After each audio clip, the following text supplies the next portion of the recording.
Hey, what's up, everybody? We have a new YouTube channel. Make sure you subscribe right now.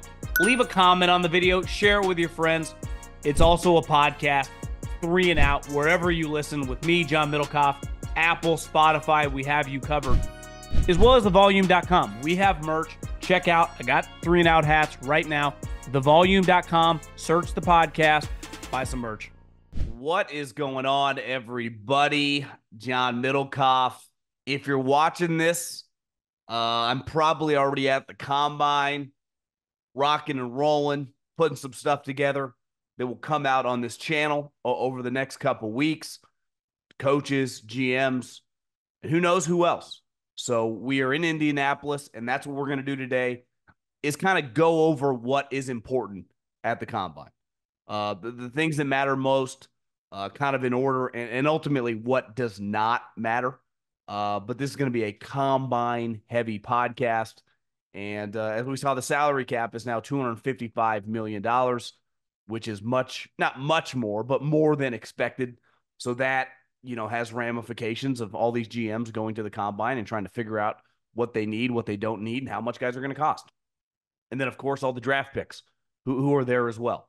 So we will talk some combine today. And we will have podcasts coming from Indianapolis throughout the rest of the week. But first, can I tell you about my very, very close friends, the official ticketing partner of this podcast?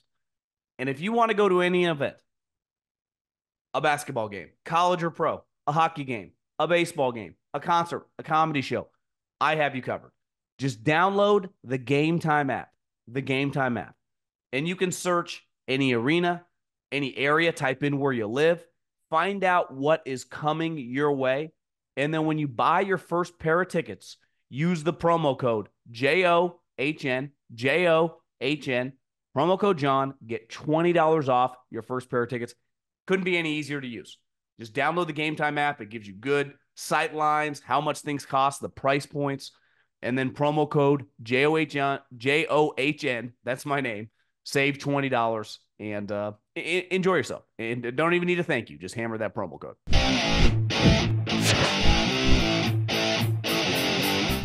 The Indianapolis Combine. There was a lot of buzz a couple years ago, and I remember friends in the league, older guys, used to tell me the moment Kroenke got that built in L.A., that the Combine is not long for Indianapolis. And everyone in the NFL freaked out. Now, the only reason I have ever been to Indy is because of this combine. So I don't have a lot of other experience doing other stuff, but I have this is probably my 5th or 6th combine. Now, at this point in time, I only go for a couple days. Back when I worked in the NFL, you kind of go for the whole time.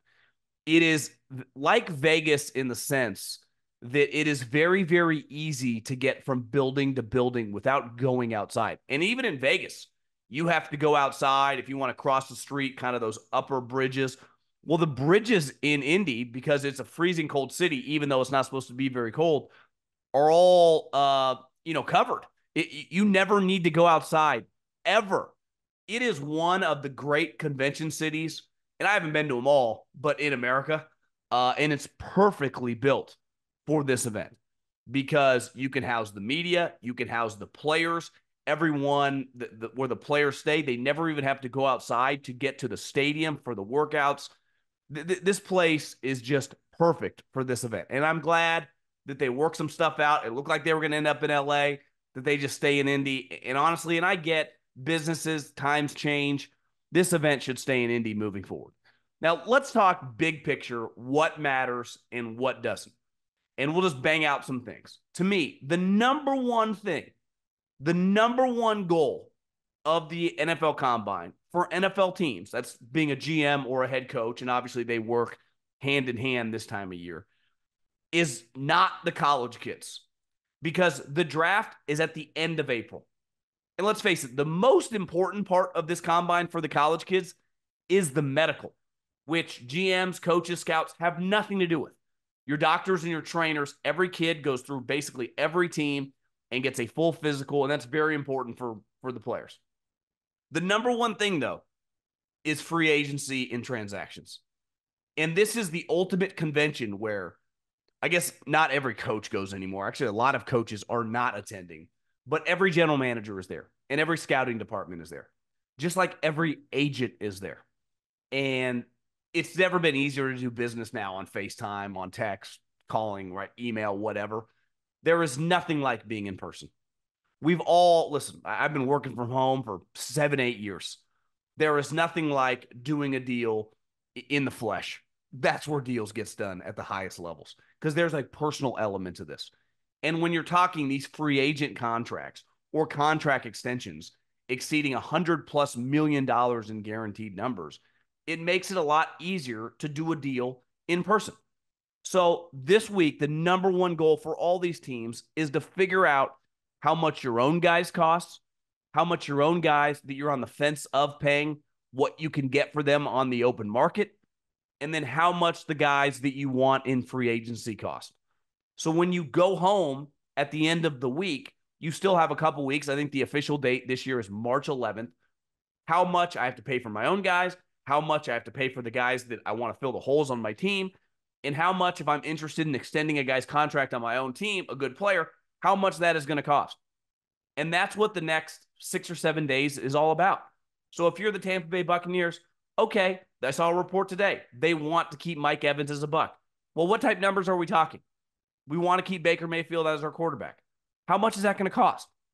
If I'm John Lynch and I love Brandon Ayuk and I want to keep him, what type numbers are we talking? Sorry, dealing with a little head cold here. Are we talking $19 million a year? Does he want $25 million a year? And if he gets to a place where I'm not comfortable extending that contract, what can I get for him on the open market? Well, every GM is there. So I kind of know who to talk to. Let's go to some. Remember last year, a couple years ago, when Seattle traded Russell Wilson to the Denver Broncos, where those guys were meeting? In their hotel rooms. Hey, John, come to my hotel room and we'll bang this deal out. No one can see us. And we can order some room service, bring a couple Coke Zeros, bring a couple Starbucks, and we'll fucking figure this thing out. And that's going on at the highest level of a Russell Wilson type trade. And I'm sure there are going to be guys that by the middle or the end of the week, some names are going to leak like, yeah, they've discussed trading this guy. Or we're going to be like, whoa. And then there are just some talks of the guy end up won't getting traded, but you're going to have those discussions. But you have $255 million to play with this coming season. You have a team that you already have guys that you are contractually obligated to. And then you got to figure out how to add guys or extend guys in that pie. And I think that's the coaching staff for the entire season is just focused on 2023, trying to win enough games to get into the playoffs and then trying to win playoff game after playoff game. The front office is evaluating free agents and college players. I know I did this back to like the summer. You're already thinking about the offseason. It's why it's so important. It's why so many people say like it's very, very difficult to be a head coach and a GM in this modern day NFL when the amount of money that we're talking. So the number one goal this weekend is about figuring out your own free agents, the free agents you want, and then the guys you're on the fence with. Am I going to extend this guy or am I going to trade him? Because you see this when it gets reported that like Tee Higgins has been franchised. Well, are you going to give him a contract extension? Like, are you going to break him off? Are you going to give him a 4 or 5 year deal? Or are you just doing this so you can go to the combine and then be like, let's see what we get for him? Because if you're them, it doesn't make sense to like trade for a 3rd round pick, right? Because you would get that as a compensatory anyway. Is someone giving you a 1st round pick? And I like Tee Higgins a lot in a really good wide receiver draft where if I draft a wide receiver at pick 22, let's just say the Florida State guy, that guy's playing on my team at $2 or $3 million, where if I trade for Tee Higgins, I'm immediately paying him $20 million. It's hard if you're the Bengals, right? You already paid your quarterback. You know you're going to pay Jamar Chase. Now you have Jamar Chase and Tee Higgins. One guy's making 20, the other guy's making 30. It's a lot of money to pay 2 wide receivers. It's the 49ers conundrum. They've already paid Deebo Samuel. Now, Ayuk's a better receiver, but Deebo's a little more unique. Like, what do you do? And these are complicated questions. And the number one thing you do is you find out all your options. You find out all your options. It's what anyone does in business. What are all my options? Give me A, B, C, and D. And then we try to make a calculated decision based on the several different roads we can go down. This is how much it's going to cost. This is what we get back in a trade. This is what he would do if we we're not going to do anything. We're just going to have you play on your 5th-year option. It'd be like, well, I'm not going to show up. So these are very complicated situations. And we talk about free agency a lot. Part of going down and like, hey, we really need a good linebacker, or we really need a good tight end, or a good starting guard. Well, you know the top 2 or 3 guys at every position in free agency, and you have a pretty good idea going into this, even if a guy hasn't been quote unquote franchise tagged, a guy that's going to get franchise tagged, right? So I think you go and you go, well, this guy's a good guard. He'd start for us, but how much are we willing to pay him? Because in free agency, if you have a couple teams bidding, it's like, we like that guy at $7-8 million, but if we got to bid $14 million for the player, like, we're out, right? Or a corner or whoever. So, and let's face it, in free agency, you pay like, I don't know, a 30% markup. You just do, because there aren't many free agents on the market that are like impact starters. Impact's even a strong word, just a guy who you can view as a plug and play starter. So, it's complicated times. Get in on the action with DraftKings Sportsbook, an official sports betting partner of the NBA. New customers who deposit $5 or more can get a no-sweat bet up to $1,000 back in a bonus bet. Download the DraftKings Sportsbook app now and use the code JOHN. New customers can get a no-sweat bet up to $1,000 if your first bet loses. Only on DraftKings Sportsbook with code JOHN. The crown is yours. Now, I do think when it comes to the college players, the scouts and a lot of assistant GMs and maybe even some general managers have scouted guys live, have done what we call it in the business a school call. Like, I've gone to USC to see Caleb Williams, and I went to a game. Or I went to LSU and I saw all those guys, and I went to one of their games. Most of the general managers and all of the coaches, unless they had a son playing on one of these teams and they went, have not met any of these players. Honestly, most of the coaches, and this is where it becomes a very difficult time, most of the coaches haven't even watched any of these players. And one thing I learned when I was scouting, and I think it's true probably in any walk of life, you want to look at someone's resume, and in football, that's their tape, before you meet the guy. Because if you meet the guy and you really like him, or you meet the guy and you don't really like him, you could be turned off, even though the guy is very qualified, even though the guy's a really good player. Well, that's the problem with the combine. All your coaches get to meet these players for the first time. And besides like Caleb Williams or whatever, it's not like they've studied the defensive tackle from Michigan or studied the outside linebacker from Oregon, right? So you meet these guys, and same with the coaches. A lot of the GMs have watched these players throughout the year, but the coaches have not. And most of them, some of them maybe have banged out a little college tape, but the overwhelming majority of them will have not watched much film going into this combine. So now you're meeting guys for the first time. It's why these first interactions can be very, very big. Here's the unique part about meeting them. You've had scouts. Let's just pick a player. Let's just pick Caleb Williams because he's the most famous. All these teams are going to interview Caleb Williams. Well, they have a book, right? They have a book on all, might be an iPad now, on every player at the combine with the write-ups from all the scouts, but the character, all the information from the coaches, all the information from the academic advisors, all the information from everyone at the school.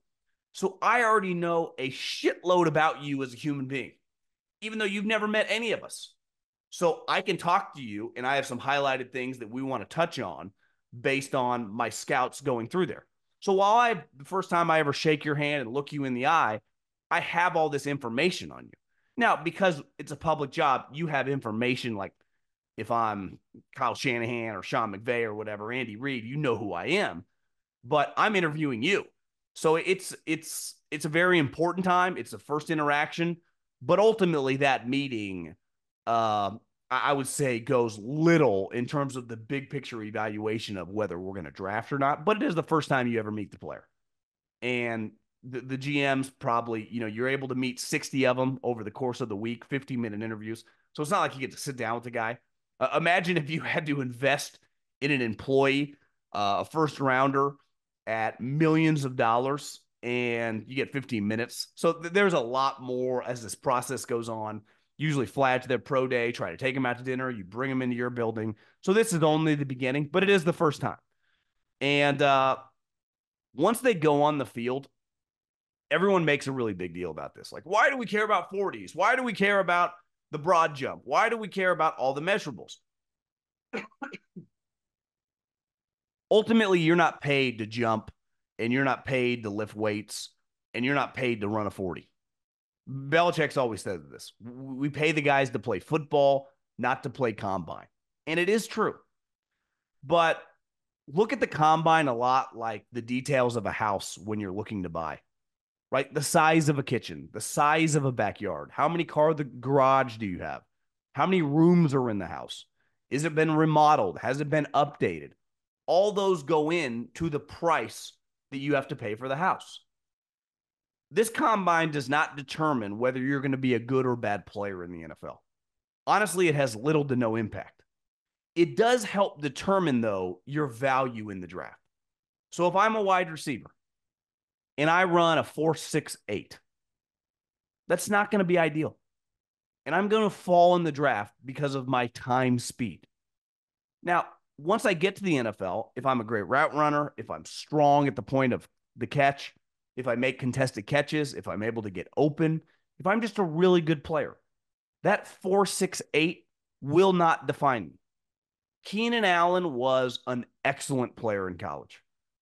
And then he had this knee injury and he didn't run and everyone viewed him as slow and he went in the third round. And he's had an incredible career.